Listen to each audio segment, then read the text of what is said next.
सांगायला काय लागतं गरम चला सुरू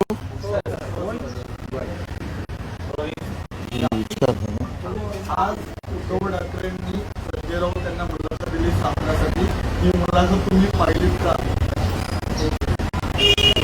तुम्ही प्रश्न विचारायचे फोन केलेत म्हणून वाचली, नाही तर वाचण्यासारखं त्यामध्ये काय होतं?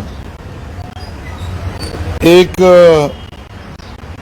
विश्वविख्यात वाणीचे प्रवक्ते आणि दुसरे गडबडीत झालेले नेते, या दोघांचा एकत्र बसून जो रडण्याचा कार्यक्रम, ज्याला रुदाली म्हणतात, रुदाली, हा रुदालीचा कार्यक्रम होता. यापेक्षा दुसरं काय? पूर्ण मुलाखत बघितल्यावर लक्षात नक्की येतं की मुलाखतीपेक्षा टीजर तरी बरा होता. असे बरेचसे सिनेमा निघतात ज्यामध्ये ट्रेलर दणक्यात असतो आणि मूळ सिनेमा मात्र डब्यात जातो. आणि त्यामुळे ही सगळी मुलाखत स्वतःच्या मनाला उभारी देण्यासाठी गर्भगडीत राजाने आपल्याच विदूषकासमोर दिलेली आहे. म्हणून याच्या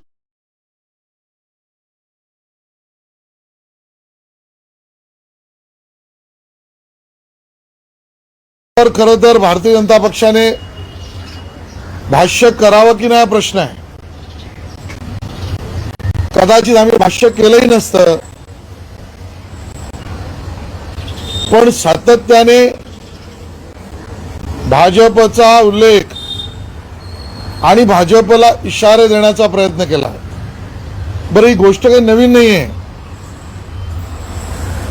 ज्यावेळेला सन्माननीय उद्धवजींची शिवसेना आमच्या बरोबर होती, मग मुख्यमंत्री पदावर बसले, त्याही वेळेला भाजपला इशारे, आणि आता मुख्यमंत्री पदावरून स्वतःच शिवसैनिकांनी त्यांना पायउतार केला, त्यानंतर सुद्धा भाजपलाच इशारे. त्यामुळे एक गोष्ट स्पष्ट आहे, उद्धव ठाकरेजी आणि शिवसेनेचं अस्तित्व या महाराष्ट्रात भाजपमुळे आहे. भाजपबद्दल बोलणे, भाजपला इशारे देणे, टोमणे मारणे, असं केलं तरच कुठेतरी महाराष्ट्रात त्याला स्थान उरेल अशी स्थिती आहे. आणि म्हणून ही वाईट सवय खोड त्यांची काही सहजासहजी जाणार नाही. अन्यथा आम्ही प्रतिक्रिया दिली नसती. पण एक गोष्टीचा उल्लेख जरूर करतोय, माझ्या मीडियाच्या मित्रांनाही माझं निवेदन आहे, या गोष्टीचं विश्लेषण आपण सुद्धा केलं पाहिजे. महाराष्ट्राच्या सन्माननीय मुख्यमंत्र्यांना जर कोणी पालापाचोळा म्हणत असेल तर महाराष्ट्राला बदनाम करण्याचं कटकारस्थान आहे. किंबहुना महाराष्ट्राच्या मुख्यमंत्र्याला घालून पाडून अपमानित पद्धतीने बोलणं हे महाराष्ट्राला मान्य नव्हे. आता सुप्रियाताई सुळे काही बोलतील का याच्यावर? हा महाराष्ट्र द्रोह होत नाहीये का? आणि त्यामुळे उद्धवजी, तुम्ही सत्तेत असताना जसे वागलात तसे आम्ही बिलकुल वागणार नाही. तुम्ही सत्तेत मुख्यमंत्रीपदी असताना जो तुम्हाला प्रश्न विचारेल त्याच्या घरात घुसून तुम्ही मुंडन करत होतात. जो सोशल मीडियावर तुम्हाला अनपेक्षित गोष्टी बोलेल त्यांच्या सोसायटीत जाऊन तुम्ही त्यांचे डोळे फोडले होते. जे मीडियाचे मित्र, पत्रकार असो, संपादक, सरकारी धोरणाविरुद्ध बोलेल त्याला घरातला मुसक्या बांधून तुम्ही अटक केलाय. आज आम्ही असे वागणार नाही. पण तुम्ही जर आज असतात आणि तुम्हाला जो उल्लेख तुम्ही सामनाच्या मुलाखतीत महाराष्ट्राच्या मुख्यमंत्र्यांचा केला तसा जर तुमचा चुकून कोणी केला असता तर तुमचे जे काही लवंडे आहेत आणि तुमचे कार्यकर्ते आणि तुम्ही कसे वागला असता त्याचा जरा विचार करा. मला एवढंच बोलायचं. सर, उद्धव ठाकरे असं पण म्हणाले की मी आजारी असताना सत्तांतरांच्या हालचाली केल्या, हे वेदनादायी होतं. खरं तर तुम्हाला उदंड आयुष्य लाभो. उद्या तुमचा वाढदिवस आहे. तुम्ही निरोगी राहावं हीच कामना भारतीय जनता पार्टीने आणि अखंड महाराष्ट्राने केली आहे. पण तुमच्या आजारपणाच्या काळात सुद्धा तुमची सत्तेची लालसा केवढी होती हा प्रश्न आम्ही विचारायचा नाही का? तुम्ही शस्त्रक्रियेला गेलात, ईश्वर कृपेने बरे झालात, आम्हाला आनंद आहे. पण त्याही काळात आणि त्यानंतर तुम्ही स्वतःच म्हणालात, ज्याचं वर्णन केलंय, तुमची तब्येत कशी होती. आम्हाला याच्यावर आलोचना नाही करायची. पण त्याही काळात एका मिनिटासाठी सुद्धा, एका दिवसासाठी सुद्धा महाराष्ट्र अडचणीत होता. करोनाचं संकट होतं, शेतकऱ्यांवर संकट होतं, विद्यार्थ्यांचं भवितव्य अधांतरी होतं, महिलांचे अत्याचार वाढत होते. पण त्याही काळात एक दिवसासाठी सुद्धा मुख्यमंत्री पदाचा पदभार तुम्ही कोणाला दिला नाहीत. तुमची सत्तेची लालसा एवढी होती आणि त्यामुळे सहानुभूती घेण्याचा प्रयत्न करू नका. आणि मग त्याच आजारपणाच्या काळात असं म्हटलं तर आम्ही चालेल का? ममता बॅनर्जींना तुम्ही का भेटत होतात? तुमचे दूत केसी रावला का भेटत होते? तुमच्या बैठका शरद पवार साहेबांशी का होत होत्या? त्याच वेळेला सोनिया गांधीजींच्या दूताशी तुमचा काय व्यवहार चालू होता? मग हे त्याच काळात चालू होतं ना. आज केवळ सहानुभूती घेण्यासाठी हे वाक्य तुम्ही जरूर वापरत असाल. तुमचं आयुष्य निरोगी राहावं, तुम्हाला उदंड आयुष्य लाभावं, एवढंच आमचं म्हणणं आहे. उद्धव ठाकरेंनी असं देखील म्हटलंय, त्यांनी पुन्हा एकदा 2.5 वर्षाच्या फॉर्म्युलेचा पुनरुच्चार केला. जो मला शब्द दिला होता 2.5 वर्षांचा, तो शब्द पाळला असता तर शिवसेनेचा मुख्यमंत्री झाला असता, 2.5 वर्ष भाजपाचा मुख्यमंत्री झाला असता. एवढा मोठा खटाटोप, हजारो कोटी संपूर्ण पर्यटन करायची आवश्यकता लागली नसती. या गोष्टीचा उलगडा स्वतः माननीय देवेंद्र फडणवीसांनी केलेला आहे आणि तो आज केलेला नाही, तो 2019लाही केलेला आहे. असं कुठलाही शब्द स्वतः देवेंद्र फडणवीस हे म्हणाले दिलेला नाही. आम्ही ज्याला शब्द देतो तो पाळतो. नितीश कुमारांना दिला, पाळला.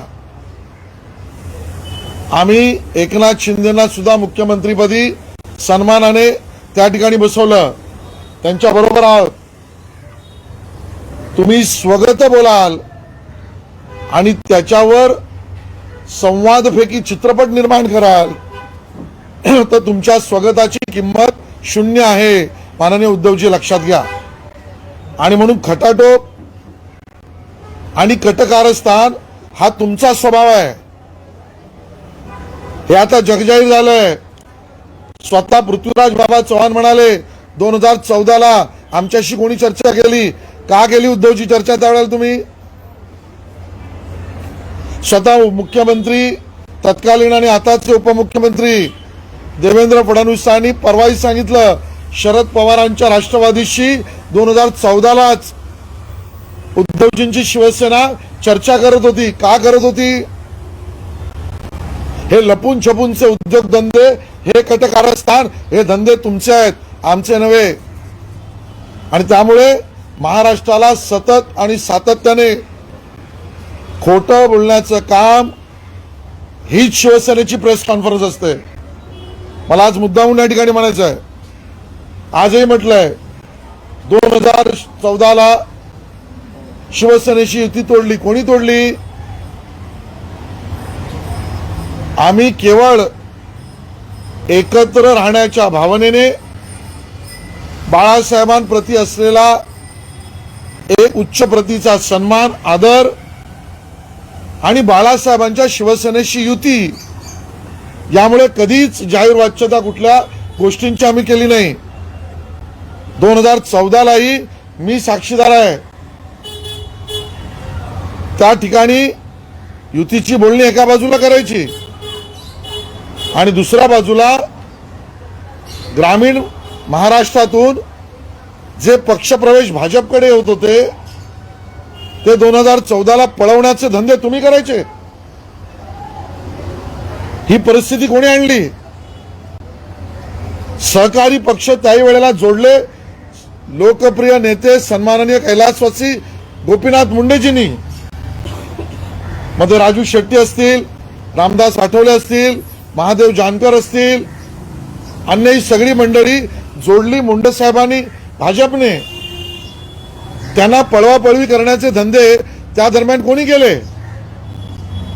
त्यांना लालूच दाखवण्याचे काम कोणी केलं? मग हे धंदे तुम्ही करायचे आणि युती तोडली म्हणून आमच्यावर फोडायचं? सर्वस्वी खोटं आहे. 2014लाही या कपटी मनोवृत्तीच्या शिवसेनेच्या कारभारामुळे ती परिस्थिती उद्भवली.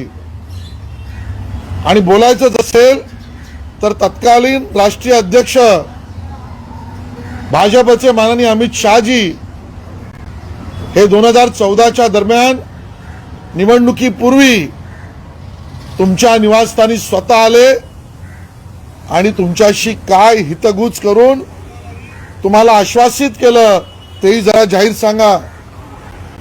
बरं, 14लाही संपलं. मग आमच्या बरोबर आले, रोज दुसणं, रोज विरोधात बोलणं, रोज विरोधातले अग्रलेख लिहिणं, रोज राजीनाम्याच्या धमक्या देणं, राजीनामे खिशात घेऊन फिरणं, सरकारमध्ये ज्यात आपण आहोत त्यात सरकार विरोधी भूमिका घेणं, हे उद्धवजी कुठली शिवसेना करत होती? अरे मैत्राशी मैत्रिणी सुद्धा तुम्ही कधी वागला नाहीत. आम्ही कधी बोललो नाही, कारण बाळासाहेबांच्या विचाराकडे आणि हिंदुत्वाकडे आम्ही नेहमी पाहिलं. 2017ला आमच्या बरोबर राज्यात असताना युतीत मी सडलो हे म्हणणारे कोण? मग मुंबई महापालिकेमध्ये कंडूशमन झालं, जनतेने फटकारलं, मग पुन्हा गोगलगाईच्या वाटेनं आलं कोण?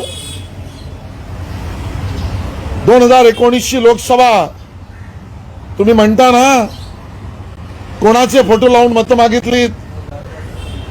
मग आमचा तुम्हाला प्रश्न आहे, तुम्ही कोणाचे फोटो लावून मतं मागितलीत 2019च्या लोकसभेला आणि 2019च्या विधानसभेला? अरे मोदीजींच्या नेतृत्वाने तुम्ही तरलात. मोदीजींचे फोटो लावून तुम्ही मतं घेतलीत आणि आता फोटोनी मतांची भाषा कोणाला सांगताय? आणि मग संधी मिळाल्यावर आज मुलाखतीत म्हटलंय विश्वासघात. विश्वासघाताचा पहिला अंक या महाराष्ट्रात शरद पवारांनंतर कोणी केला असेल तर तो उद्धवजींनी केलाय. 2019 मध्ये केलाय. आज तुम्हाला विश्वासघात आठवतोय? मतं आमच्या बरोबर घ्यायची आणि सलगी दुसऱ्या बरोबर करायची. हा काय विश्वास प्रेम होता का? आणि त्यामुळे रोज असंबंध बोलायचं, सत्याला सोडून बोलायचं, जनतेत भ्रम करणारं बोलायचं, यातना तुमचं मनोरंजन होईल पण महाराष्ट्रातली जनता याला भुलणार नाही. निवडणुकांना सामोरं जाण्याचं आवाहन करताय. पहिलं तर तुम्ही राजीनामा द्यायला लागेल. जे तुमच्यावर 12-15 आहेत नाहीत, जे काय आहेत ना, आदित्य ठाकरेजींसहित. कारण तुम्ही युतीत लढलात आमच्या बरोबर. आदित्य ठाकरेंसहित सगळे हे भारतीय जनता पक्षाची मतं बरोबर घेऊन जिंकलेत. जे आता 40 आमच्या बरोबर आलेत ते युती बरोबर मतही घेतलेत आणि आता युती बरोबर आहेत. त्यांनी निर्णय जो केला तो जनतेच्या मनातला केलेला आहे शिंदे साहेबांबरोबर येऊन. आणि एवढी खुमखुमी जर निवडणुकीची असेल तर चॅलेंज आहे तुम्हाला. हे जे 12, 13, 14 आहेत ना त्यांनी राजीनामे द्यावेत, जनतेच्या कोर्टात यावं, आमच्याशी सामना करावा. दूध का दूध पाणी का पाणी होईल. स्वतःच्यात तर हिंमत नाही. आमच्या मतावर तुम्ही निवडून आलात, काँग्रेस राष्ट्रवादीच्या मतांवर सरमन आणि ऍडवाइस कसले देत आहे. संघर्षाला भाजप कधी घाबरली नाही. सतत आणि सातत्याने संघर्ष हे गेली 50 वर्ष जनसंघ भाजप करते आणि त्यामुळे सत्याला आधारित गोष्टी कधी बोलायच्या नाहीत आणि त्याच्यावर स्वमनोरंजन करावं यापेक्षा दुसऱ्या मुलाखतीत काहीच नाही.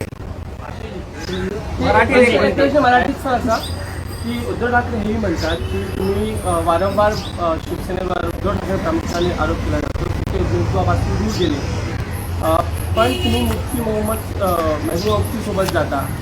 जे नितीश कुमार म्हणतात की RSS मुक्त भारत त्यांच्यासोबत तुम्ही जाता, असा आरोप तुमच्यावर. अरे ते नितीश कुमार नक्कीच बरे. विरोधात असताना तरी संघावर टीका केली आहे त्यांनी, बरोबर आल्यावर कधी केली नाही. उद्धवजी तुम्ही आणि तुमची शिवसेना तर इतक्या उलट्या काळजाच्या आहात की बरोबर राहून सुद्धा तुम्ही संघावर टीका केली आहे. आमच्या बरोबर राहून सुद्धा तुम्ही संघावर टीका केली, ह्याला काय म्हणणार. जे काश्मीरमध्ये केलं ते देश हितासाठी केलं आणि तुम्ही हिंदुत्व आम्हाला काय शिकवणार. अहो त्या आषाढी एकादशीला तुमच्या माझ्या पंढरपूरला असलेल्या पांडुरंगाला पदस्पर्श न करणारा मुख्यमंत्री पहिल्यांदा आम्ही पाहिलाय. का मुख्यमंत्र्यांनी पदस्पर्श केला नव्हता. उत्तर देईल शिवसेना. हिंदुत्वाची गोष्ट सांगताय, गणेशोत्सवावर बंदी तुम्ही का घातलीत. सरकारने लालबागचा राजा बसू नये हे म्हणावं. तेही उद्धव ठाकरेजी मुख्यमंत्री असताना कोणाला हिंदुत्व सांगताय. मंदिर बंदी, प्रभादेवी मंदिरासमोर अन्य धर्मियांचा दगड, भागोजी किराणी बांधलेलं दत्त मंदिर तोडा. हे उद्योगधंदे तुमच्याच काळात ना. अहो ते जाऊ दे. आमचे साधू पालघरचे त्यांचे निष्ठुर हत्या केली. काय केलं त्यांच्या केसचं तुम्ही. कोणाच्या दबावाखाली सीबीआयला दिली नाहीत. आणि त्यामुळे आमच्याशी बरोबरी करू नका. जनता तुम्हाला माफ करणार नाही. सर, अर्जुन खोतकर काल शिंदे गटामध्ये सहभागी झाले. त्यांनी असं म्हणाले आहे की ईडीचा दबाव असल्यामुळे अशा काही गोष्टी कराव्या लागतात. मला याची माहिती नाही, पण त्यांच्या दृष्टीने ईडी म्हणजे एकनाथ शिंदे आणि देवेंद्र फडणवीस हे असेल आणि एकनाथ शिंदे आणि देवेंद्र फडणवीस यांचा प्रेमळ दबाव त्यांच्यावर असू शकेल, कारण जुने संबंध त्यांचे आहेत. दुसरं असं सर की आता एक माहिती मिळते की आदित्य ठाकरे यांच्या काळातला जो पर्यटन विभागाचा जो काही निधी होता तो आताच्या सरकारने रोखलेला आहे. त्याची नेमकी कारणं काय. जे जे कंत्राटदाराला पूरक अशा निविदा निघाल्या असतील त्या 100% रोखल्या जातील. जे जे जनहितासाठी प्रस्तावित असेल ते बुलेट ट्रेनच्या गतीने पुढे जाईल. आणि त्यामुळे पर्यावरण खात्यामध्ये सुद्धा जे जनहिताचं असेल ते नक्की पुढे जाईल. जे कंत्राटदारांच्या हिताचं असेल किंवा आपल्या पक्षाच्या युवा आघाडीच्या हिताचं असेल ते नक्की थांबवलं जाईल. माहुल येथील पंपिंग स्टेशनला मिठागराची जागा मिळावी याकरता पालिकेकडून केंद्राला पत्र देण्यात आलेलं आहे. मुख्यमंत्र्यांनी देखील पाठपुरावा केलेला आहे. त्यासंदर्भात काय सांगतो. मला याची पूर्ण माहिती नाही, पण केंद्र सरकार मुंबईच्या विकासासाठी जे करावं लागेल ते करेल. मग ते माहुलच्या पंपिंग स्टेशनसाठी असो वा अन्य काही असो. आशीष जी, आपने आज के इंटरव्यू को कहा है कि ये रुदाली है, लेकिन इसी इंटरव्यू में उद्धव ठाकरे ने आरोप लगाया कि जब वो बीमार थे तब बीजेपी सत्ता से शिवसेना को तोड़ने की कोशिश कर रही थी, सरकार को गिराने की कोशिश कर रही थी। आज की जो इंटरव्यू शिवसेना के पक्ष प्रमुख उद्धव ठाकरे जी की है, वो सार्वजनिक रोने का कार्यक्रम, यानी जिसको रुदाली कहते हैं, वो कार्यक्रम है। पेपर अपना, प्रवक्ता अपना, शाही अपनी, बाकी सब ओके है। इस प्रकार का ये इंटरव्यू है। इस इंटरव्यू में जो राजा अपना राजपाट खो जाता है, उसके बाद अपनी मन की पीड़ा जताते समय खुद को ही खुद डायलॉग बोलता है, उस प्रकार का इंटरव्यू है। अगर बीजेपी का इसमें उल्लेख नहीं होता तो शायद हम प्रतिक्रिया भी न देते। लेकिन मैं आपको एक बात स्पष्ट करना चाहता हूं, महाराष्ट्र में शिवसेना का अस्तित्व ये सिर्फ भारतीय जनता पार्टी के वजह से है। और ये मैं इसके लिए कह रहा हूं कि जब वो हमारे साथ थे अलायंस में, तभी भी ये हमारे ऊपर आलोचना करते थे। जब उद्धव जी को मुख्यमंत्री बनना था तब भी उन्होंने हमारे ऊपर आलोचना की। बाद में मुख्यमंत्री बने, उसके मुख्यमंत्री पद पर बैठने के बाद भी बीजेपी पर आलोचना करते रहे।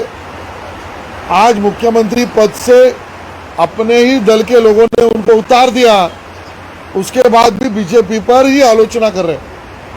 तो बीजेपी पर बोलने से ही महाराष्ट्र में उनका अस्तित्व है, और इसके लिए खुद का अस्तित्व जो टिका नहीं सकते हैं, ऐसे दल के वो पक्ष प्रमुख है।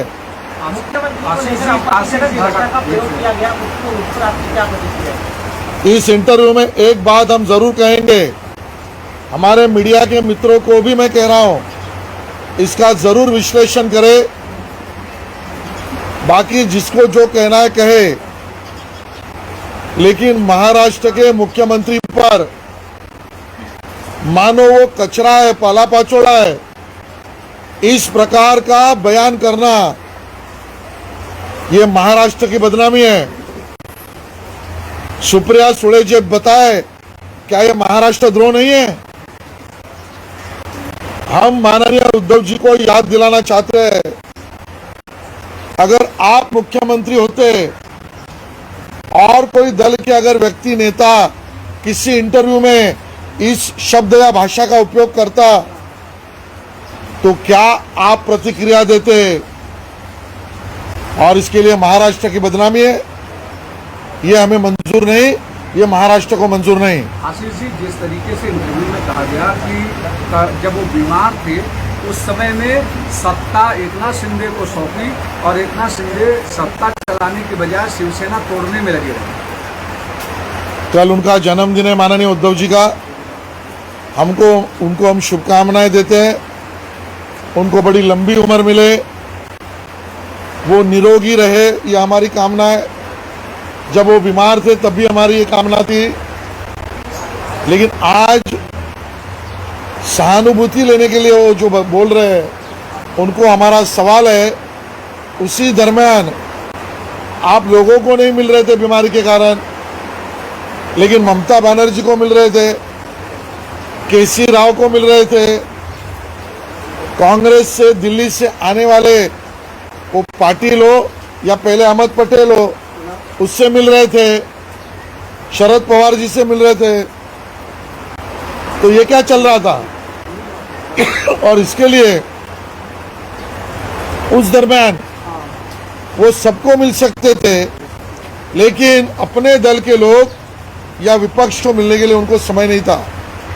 उनकी सत्ता उनके अहंकार के कारण गई है, उसमें बीमारी का कोई लेना देना नहीं। आशीष जी, जिस तरीके तरीके से उस इंटरव्यू में कहा गया है कि कहीं न कहीं बीजेपी को जब बाल ठाकरे थे तो उन्होंने संभाला, यहाँ पर उनका केयर किया, और जब एक बार दिल्ली पहुँच गए तो उन्होंने शिवसेना को ख़त्म किया, दूसरी पार्टियों को जो एनडीए पार्टनर्स थे उन सभी को समाप्त किया। पहली बात तो कह रहेंगे कि बाला साहब ठाकरे जी से, उनके स्मृति से, उनके विचारों से हम बहुत आदर पूर्वक सम्मान भी करते हैं और बाला साहब के विचारों के प्रति हमें आदर भाव भी है। बाला साहब की शिवसेना अलग थी, उद्धव जी की शिवसेना अलग है, यही तो हमारा कहना है। बाला साहब के साथ गहरा रिश्ता नाता था, कभी हम उनको संभालते थे उनकी पार्टी को, कभी वो हमें मदद करते थे। लेकिन उद्धव जी आने के बाद वन वे ट्रैफिक शुरू, सब कुछ मुझे ही चाहिए, मेरे दल को ही चाहिए। जब इस प्रक्रिया को शुरुआत हुई, उसके कारण ही, उद्धव जी के कारण ही शिवसेना बीजेपी में अंतर आना शुरू हुआ। और रही हिंदुत्व की बात, तो एक केस बताए उद्धव जी, उनके ऊपर हिंदुत्व के लिए या हिंदुत्ववादी आंदोलन के लिए उनके ऊपर एक केस है क्या? माननीय लालकृष्ण आडवाणी जी इस उम्र में भी कोर्ट के केसेस में हैं। इसके लिए, हिंदुत्व के लिए झगड़ना कहते हैं। आप तो कहीं पर भी नहीं थे। राम जन्मभूमि के लिए आलोचना करना, राम वर्गणी की आलोचना करना, सीए के कानून का विरोध करना, ये सब आपने किया। आपको हिंदुत्व शब्द कहने का अधिकार ही नहीं बचा। आशीष जी, इसके अलावा आदित्य ठाकरे के मंत्रालय के दौरान दिए गए कंट्रैक्ट पर रोक लगा दी गई, क्या कोई भ्रष्टाचार की बू इसमें आ रही जिस वजह से आपकी सरकार ने? देखिए, मुझे स्पेसिफिक इसकी जानकारी नहीं, लेकिन मैं जरूर कह सकता हूं, जो जनहित में होगा, भले पहले की सरकार ने किया हो, उसको बुलेट ट्रेन की गति से हम आगे लेके जाएंगे। लेकिन जो कॉन्ट्रैक्टर के हित में किया होगा या अपने दल के युवा संगठन के हित में किया होगा, उसको जरूर रोक लगाएंगे। अजीत पवार कल प्रेस कॉन्फ्रेंस के दौरान कहते हैं कि जो भी सरकार, पिछली सरकार में लिए गए फैसले थे, विकास के काम थे, उन सारे विकास के कामों को इस सरकार ने आके स्थगित देना शुरू किया है या अपना खुद का एजेंडा चलाना शुरू किया है। हम महाराष्ट्र का एजेंडा चला रहे हैं। आपने विकास काम नहीं करने के लिए स्टे का उपयोग किया, bullet train stay, metro Mumbai की stay, underground metro stay, Mumbai Delhi stay, शुरुआत के दौर में इंटरनेशनल नया एयरपोर्ट स्टे। तो स्टे देने का विकास को तो काम आपका। ये सब काम शुरू करने के लिए भाई साहब स्टे तो उठाना पड़ेगा। आपके अहंकार को ठोस लगी, इसके लिए महाराष्ट्र तकलीफ में नहीं है। विकास की गति बढ़ी, इसके लिए महाराष्ट्र खुशहाली में है। एक सवाल और, कैबिनेट विस्तार को लेकर आज सामना इंटरव्यू में भी उद्धव ठाकरे ने कहा है, कल जिस तरीके अजीत पवार ने कहा कि 2 लोगों की सरकार है, दोनों लोग ही पूरा चला रहे हैं, महाराष्ट्र में इस तरीके की परिस्थिति है, कुछ काम नहीं हो रहा। ये 2 नेताओं की, 2 व्यक्तियों की, 2 दलों की नैसर्गिक अलायंस की सरकार है। आपकी सरकार तो उद्धव जी एक ही परिवार की थी, मी आणि माझे कुटुंब, मैं और मेरा परिवार, उसका क्या? आशीष जी, आज सोनिया गांधी को ईडी ने पूछताछ के लिए बुलाया, लेकिन सड़क पर कांग्रेस के नेता उतर रहे, कह रहे कि बीजेपी एजेंसी का गलत इस्तेमाल कर रही है। महाराष्ट्र के जो नेता कांग्रेस के रास्ते पर उतर रहे हैं, उनसे नम्र निवेदन है, जो प्रश्न ईडी ने उपस्थित किए होंगे, उस जवाब के पत्र अगर आपके पास हो, पुरावे आपके पास हो, तो ईडी तक जाकर पहुंचाए। जब पुरावे और प्रूफ नहीं है तो सड़क पर उतरना ये भ्रष्टाचार को मदद करना है। धन्यवाद। रणवीर कपूर, रणवीर सिंह फोटोशूट नाही, मला यावर भाष्य नाही करत। उद्धव जी कह रहे हैं सोनिया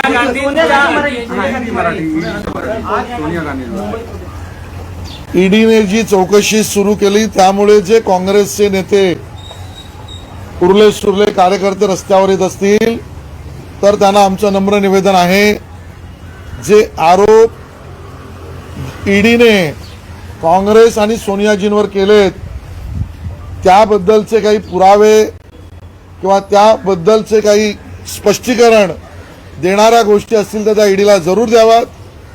जर स्पष्टीकरणाचे पुरावे नाहीत म्हणून रस्त्यावर जर उतरत असाल तर तुम्ही भ्रष्टाचाराचं समर्थन करताय असंच म्हणता येईल. सर मुलाखतीतले एकच भाग. सर ते जे म्हणाले की हम तुम कमरे में बंद हो वाली ही सरकार आहे. हे सरकार दोन नेत्यांचं, दोन व्यक्तींचं, दोन पक्षांचं, दोन विचारांचं नैसर्गिक युतीचं सरकार आहे. उद्धवजी, तुमचं सरकार तर एका कुटुंबाचंच होतं, मी आणि माझं कुटुंब. त्याचं उत्तर काय देणार? धन्यवाद.